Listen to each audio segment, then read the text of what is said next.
Shalom warga kerajaan. Masih tentang rahasia obedience to the king.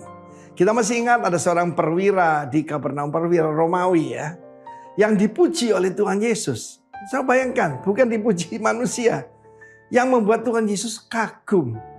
Sebab dia berkata, just say one word. Berikan saja koman atau perintah. Satu kata, pasti hambaku sembuh. Sebab aku sendiri seorang bawahan. Aku ada di bawah otoritas. Dan di bawahku juga ada otoritas. Ada hamba, ada prajurit. Oh, berkata apa prajurit ini? Maju perang, mereka akan pergi. Dan kepada hambaku, angkat barang ini dia akan lakukan. Dan ada satu rahasia luar biasa di sini. Obedience to the king. Dia tahu bahwa Yesus adalah seorang raja di atas raja Romawi yang dia layani. Karena sesuatu yang berbahaya sekali. Sebab dia menyebut Yesus sebagai Lord. Dia bisa dibakar hidup-hidup. Nah, dalam cerita yang kita pelajari belakangan ini, ada dua pembawa kabar baik.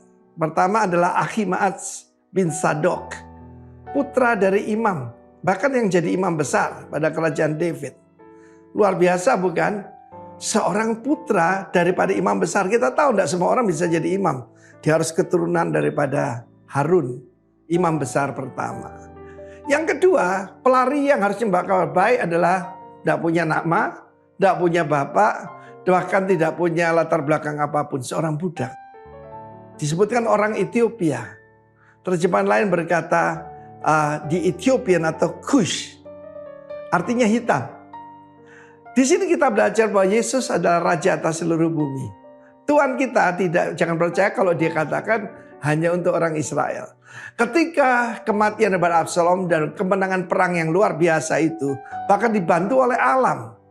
Kalau kita melawan otoritas, alam pun akan memberontak kepada kita. Binatang buas dan sebagainya. Maka pembawa kabar yang tidak disuruh itu adalah Ahimaaz. Padahal kalau kita belajar firman Tuhan sebelumnya, dia adalah memang seperti spy yang membawa berita yang dari kota raja di mana Absalom memberontak, memberitahu pada David. Berarti larinya luar biasa. Mungkin dia juga juara atletik pada zaman itu. Tetapi dia tidak diperintahkan, dia tidak disuruh.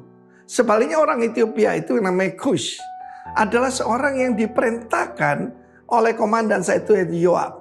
Sehingga ketika sampai kepada David yang mendapat hadiah. Jangan lupa ya, Injil itu Euangelion. Hadiah karena pembawa kabar baik dari medan perang.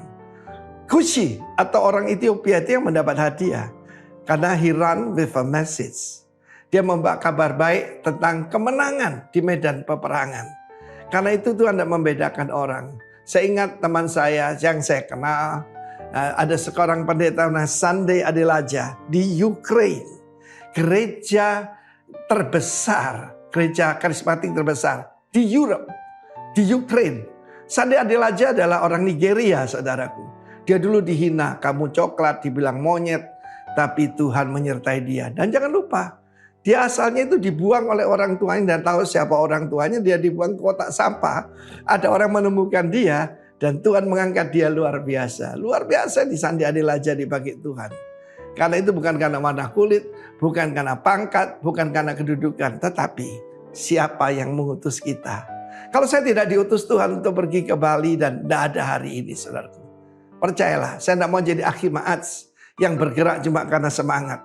Tidak. Tetapi karena perintah dari Sang Raja. God bless you. Amin.